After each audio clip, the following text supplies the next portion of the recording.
Welcome to my channel. నా channel చూడడం ఇదే మొదటిసారి అయితే దయచేసి నా ఛానల్ని లైక్ చేసి, షేర్ చేసి, సబ్స్క్రైబ్ చేసుకోండి. మీకు ఏదైనా తప్పుగా అనిపిస్తే కామెంట్ బాక్స్లో తెలపండి, సరిదిద్దుకుంటాను. నిన్ను ప్రేమించే వాళ్ళ దగ్గర ఒదిగి మాట్లాడు, నిన్ను ద్వేషించే వాళ్ళ దగ్గర ఎదిగి మాట్లాడు. నిద్రలోనైనా కన్నీటి రోదనకు అదుపుంటుంది, కానీ రోదించే మనసుకు మాత్రం మట్టిలో కలిసే వరకు మనోవేదనకు అదుపు ఉండదు. మనసు బాధపడేలా ఎవరైనా మాట్లాడితే వారికి మౌనమే మంచి సమాధానం. ఎందుకంటే మనకంటే మంచి సమాధానం కాలమే చెబుతుంది కాబట్టి. మిమ్మల్ని ఎవరో ఏదో అన్నారని రగిలిపోయి కుమిలిపోయే కంటే వీళ్ళింతే, ఇలాగే మాట్లాడతారు అని ఒక్కసారి అనుకొని చూడండి. అప్పుడు మనసు ఎంత ప్రశాంతంగా ఉంటుందో, జీవితం ఎంత సాఫీగా సాగిపోతుందో మీకే అర్థమవుతుంది. ఆడవాళ్లను బ్రతిమిలాడితే మొత్తం సర్వస్వం మీరే అని అనుకుంటుంది. అంత పిచ్చిది పాపం. కొన్ని నటించే బంధాలు తీయగా మధురంగానే ఉంటాయి. కొన్ని నిజమైన బంధాలు కఠినంగా కష్టంగానే ఉంటాయి. ఇది అందరికీ తెలిసిన నిజం. అయినా సరే మనం ఎప్పుడూ నటించే వాళ్ళని బాగా నమ్ముతాం కదా. నీలో ఈ 3 గుణాలను చూడగలిగిన వారిని విశ్వసించు. నీ చిరునవ్వు వెనుక ఉన్న దుఃఖం, నీ కోపం వెనుక ఉన్న ప్రేమని, నీ మౌనం వెనుక ఉన్న కారణాన్ని. ఆస్తిని 7 తరాలకు అందివ్వలేకపోయినా పర్వాలేదు, సద్గుణాలను 1 తరానికి అందివ్వండి. అది 7 తరాల వరకు కూడా నిలిచి ఉంటుంది. నువ్వు ఇష్టపడేవాళ్ళు నీకు విలువ ఇవ్వకుంటే నువ్వు ఎంత బాధపడతావో, నిన్ను ఇష్టపడే వాళ్ళకు కూడా నువ్వు విలువ ఇవ్వకపోతే వాళ్ళు కూడా అంతే బాధపడతారని గుర్తుంచుకో. ఏది శాశ్వతం కాని ఈ లోకంలో గడుపుతున్న ఈ క్షణం మాత్రమే నీది. నిన్న అనేది తీరిపోయిన రుణం, రేపు అనేది దేవుడిచ్చే వరం. ఇంట్లో ఖర్చు విలువ తెలియకుండా భార్యని, కష్టం విలువ తెలియకుండా కొడుకుని, బంధాల విలువ తెలియకుండా కూతుర్ని ఎంత పెంచినా కూడా దండగే. కాళరాత్రిలో ఒంటరిగా నడవడం ధైర్యం కాదు. కటిక దరిద్రంలోనైనా బ్రతుకుతున్నా అధైర్యపడకుండా పయనం సాగించడమే నిజమైన ధైర్యం. ఉపాయాన్ని ఆలోచించేటప్పుడు రాగల అపాయాన్ని కూడా అంచనా వేయాలి. ఎవరితో అయినా ఎంతవరకు ఉండాలో అంతవరకే ఉండు. అందరూ మనవాళ్లే అని వాళ్ల మంచి కోసం ఏదైనా చెప్తే మనం చెడ్డవాళ్లమైపోతున్నాం. మన అనుకున్న వాళ్ళు మనతో ఎల్లప్పుడూ ఒకేలా ఉంటారనుకోవడం మన తప్పు. ఈ ప్రపంచంలో అన్నిటికంటే వేగంగా మారేది మనిషి మనసు, ఆలోచన మాత్రమే. ఎక్కడైతే నువ్వు ఎక్కువ చనువు చూపిస్తావో అక్కడే నువ్వు మరీ ఎక్కువగా చులకనవుతావు. నీకు విలువ లేని చోట నీ నిజం గెలవదు. నీకు నువ్వు నిలదొక్కున్న చోట నీ అబద్ధం సైతం చిందులేస్తుంది. నిజానికి వాస్తవానికి చాలా తేడా ఉంది. సూర్యుడు తూర్పున ఉదయిస్తాడు, పడమర అస్తమిస్తాడు అన్నది నిజం. సూర్యుడు ఉదయించడు, అస్తమించడు, తిరిగేది భూమి అనేది వాస్తవం. నిజానికి వాస్తవానికి మధ్య ఆ సన్నని గీతని తెలుసుకోవడమే మన మేధస్సు. కొంతమంది కేవలం మనల్ని కిందికి లాగి ఆనందించడం కోసమే పుడతారు. వారిలో 90% మన బంధువుల ఇళ్లల్లోనే పుడతారు. బలహీనులు మాత్రమే ప్రతీకారం కోరతారు. బలవంతులు మాత్రమే సహిస్తూ మౌనంగా ఉంటారు. బుద్ధిమంతులు మాత్రమే జరిగినవి మరిచిపోయి ప్రశాంతంగా జీవిస్తారు. నిలబడి ఆలోచిస్తే అద్భుతాలు జరగవు. నిరంతరం శ్రమిస్తేనే విజయం నిన్ను వరిస్తుంది. వ్యవసాయం అనే పదంలోనే సాయం ఉంది. అగ్రికల్చర్ అనే మాటలోనే కల్చర్ ఉంది. ప్రపంచానికి కల్చర్ని, సాయం చేసే గుణాన్ని నేర్పిన ఒకే ఒక్క స్ఫూర్తి మన రైతన్న. ఇది కలియుగం కాదు, అవసర యుగం. ఎప్పటి వరకు అయితే ఎదుటివారికి నచ్చినట్లు బ్రతుకుతామో అప్పటి వరకు చాలా మంచివాళ్ళం.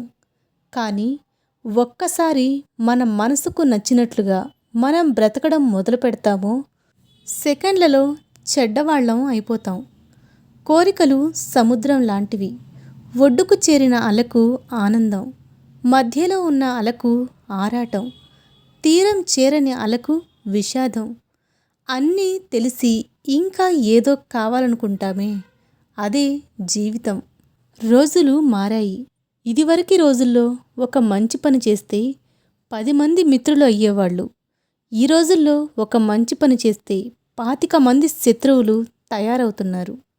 అన్నీ కోల్పోయినా ఆత్మవిశ్వాసాన్ని మాత్రం కోల్పోకూడదు. అదొక్కటి ఉంటే చాలు, మనం కోల్పోయిన వాటన్నిటినీ తిరిగి దక్కించుకోవచ్చు. చేసిన మేలు వ్యర్థం కాదు, చేసిన కీడు వృధాగా పోదు. నువ్వు ఎవరిని కష్టపెట్టకు, నీకే కష్టమూ రాదు. కోపం తెరలాంటిది, తీసేస్తే పోతుంది. కానీ బాధ గాయం లాంటిది, గాయం మానిపోయినా మచ్చ అలానే ఉండిపోతుంది. రైతు పడని కష్టం లేదు, రైతు చూడని నష్టం లేదు, రైతు చూడని చావు లేదు. మనకు అన్నం గురించి ఎదురు చూసే రోజు వస్తే తప్ప రైతు విలువ తెలియదు. విమర్శించి విలువ తగ్గించుకోవడం కన్నా విశ్లేషించి సరిచేయడం ఉత్తమం. సరైనదే అయితే ప్రశంసించి ప్రోత్సహించడం ఉత్తముని లక్షణం.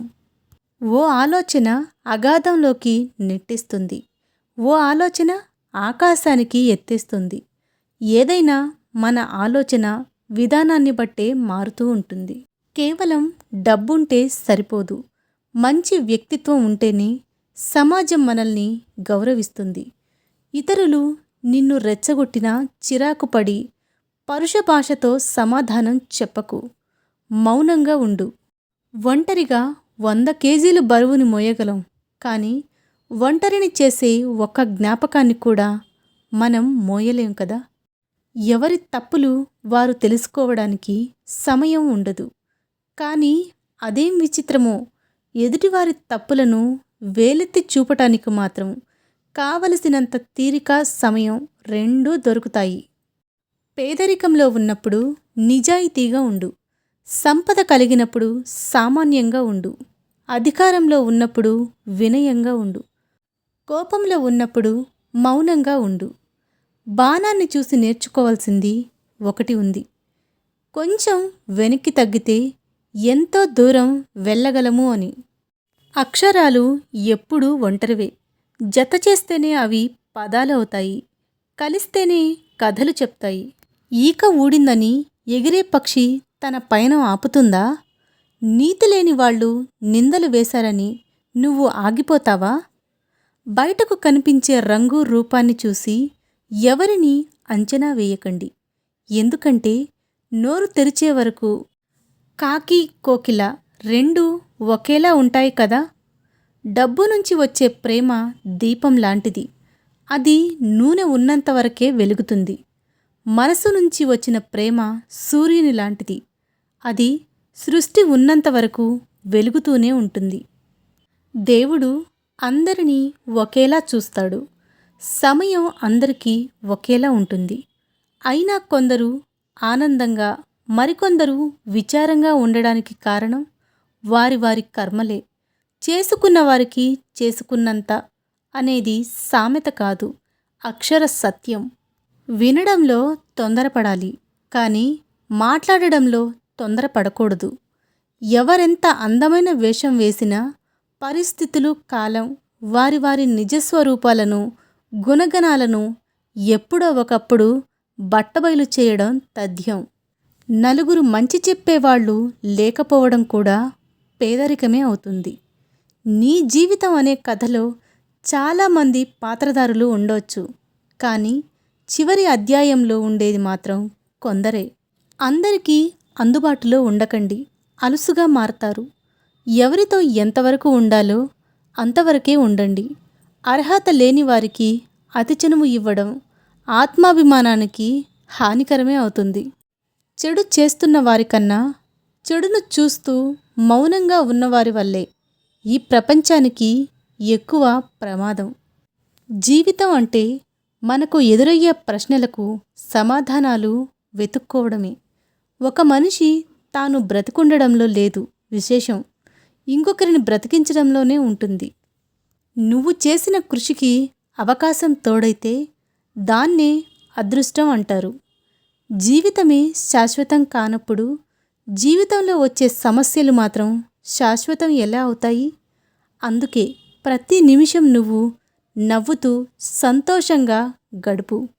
అపార్థం చేసుకుని నిందించే ప్రతి ఒక్కరికి మనం సమాధానం చెప్పనక్కర్లేదు. అర్థం లేని మాటలకు బాధపడకూడదు అని మన మనసుకు మనం చెప్పుకుంటే చాలు. సారీ అనే పదం మనుషులను కలిపితే ఇగో అనే పదం మనుషులని విడదీస్తుంది. ప్రతి ఒక్కరికి ఒక అధ్యయనం ఉంటుంది. దానిని బిగ్గరగా చదవలేరు, మనసులోనే బాధపడుతూ ఉంటారు. బంధంలో అయినా స్నేహంలో అయినా ఉండకూడనిది నిర్లక్ష్యం, ఉండాల్సింది నమ్మకం, ఇవ్వాల్సింది సమయం. నువ్వు చెప్పేది నిజమే అయినా ఎదుటి వ్యక్తి నీ మాట వినడానికి ఇష్టపడనప్పుడు తనకు నువ్వు చెప్పకపోవడమే మంచిది. సాధ్యం కాదు అనుకుంటే ఏ పని చేతకాదు. ప్రయత్నించి చూడు, పోయేదేముంది? గెలిస్తే సంతోషం వస్తుంది, ఓడితే అనుభవం వస్తుంది. నొప్పి మాట్లాడించినంత నిజాయితీగా మరే ఎమోషను మనిషితో నిజాలు మాట్లాడించదు. ఆత్మగౌరవం, ఆత్మాభిమానం మరియు వ్యక్తిత్వం ఉన్నవాళ్ళు తమకు జరిగిన అవమానాన్ని పట్టించుకోనట్లు ఉంటారు, కానీ జీవితంలో ఎప్పటికీ కూడా మరచిపోరు. ఏం చేసినా సమర్థించేవాళ్ళు స్వార్థపరులు. తప్పు చేసినప్పుడు తప్పు అని తెలియజేసేవాళ్ళు శ్రేయోభిలాషులు. మంచిని చెడుని రెండింటినీ తెలియచేసేవాళ్లే నిజమైన స్నేహితులు.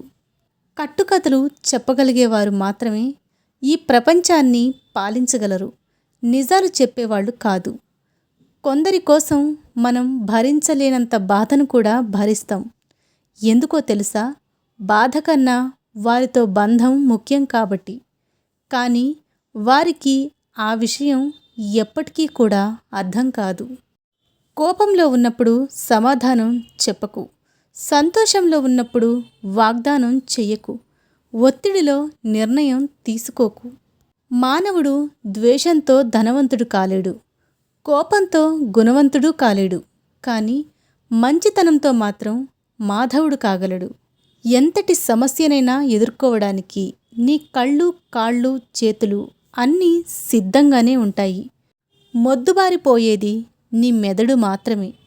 నువ్వెంత మంచివాడవైనా జనం వారి అవసరాలను బట్టి, వారి మూడును బట్టి నిన్ను రకరకాలుగా చిత్రీకరిస్తూ ఉంటారు.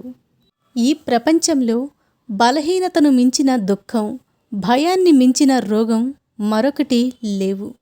మనసులోని బాధలను మాపడానికి రెండే మందులు. ఒకటి కాలం, రెండు మౌనం. నేనెందుకు ఓడిపోతూ ఉంటానని మనిషి అడిగిన ప్రశ్నకు కాలం చెప్పిన సమాధానం. ఎండ, వాన, కాళరాత్రి, కఠినమైన పరిస్థితి ఏదైనా రాని నేనెప్పుడూ నడుస్తూనే ఉంటాను. అందుకే నేనెప్పుడూ ఓడిపోను. నువ్వు కూడా నాతో నడిచి చూడు, ఎప్పటికీ ఓడిపోవు అని కాలం సమాధానం చెప్పింది. ఇతరుల క్యారెక్టర్ గురించి తప్పుగా పబ్లిసిటీ ఇచ్చి వేరే వారి ముందు మీ క్యారెక్టర్ని గొప్పగా చేసుకున్నప్పుడే నువ్వు నిజమైన క్యారెక్టర్ లేనివాడివని అర్థమవుతుంది. సర్దుకుపోయే గుణం అనేది ఆ రోజుల్లో ఒక గొప్ప లక్షణం, కానీ ఈ రోజుల్లో అది ఒక చేతగానితనం అయిపోయింది. గొప్ప పనులు బలంతో కాదు, పట్టుదలతో సాధ్యమవుతాయి. మిమ్మల్ని ఎవరో ఏదో అన్నారని రగిలిపోయి కుమిలిపోయే కంటే వీళ్ళింతే, ఇలానే మాట్లాడతారు అని ఒక్కసారి అనుకుని చూడండి. అప్పుడు మనసు ఎంత ప్రశాంతంగా ఉంటుందో, జీవితం ఎంత సాఫీగా సాగిపోతుందో మీకే అర్థమవుతుంది. ఇద్దరి మధ్య వచ్చిన ఎంతటి కోపాన్నైనా దుఃఖాన్నైనా మరచిపోయేది ఒకరికొకరు ఎదుటపడి ఎలా ఉన్నావు అనే పలకరింపుతోనే. బంధం విలువైనదే, అయితే పలకరింపు కూడా క్షమాపణ చెబుతూ ఉంటుంది. గుడిలో ఇచ్చే ప్రసాదంలోనే చక్కెర తగ్గితే ఏం పర్లేదు అనుకొని పడేయకుండా తింటాం. అలాంటిది దేవుడిచ్చిన జీవితంలో ఏవో 2-3 రోజులు బాగోలేవని తప్పుడు నిర్ణయాలు తీసుకోకూడదు. ఏం పర్లేదు అంటూ ముందుకెళ్ళాలి. లేకపోతే మనల్ని నమ్ముకొని ఎంతమంది ఉంటారో ముందు ఒక్కసారి ఆలోచించుకోవాలి. ఈ వీడియో ఇంతసేపు విన్నందుకు మీకు ధన్యవాదాలు.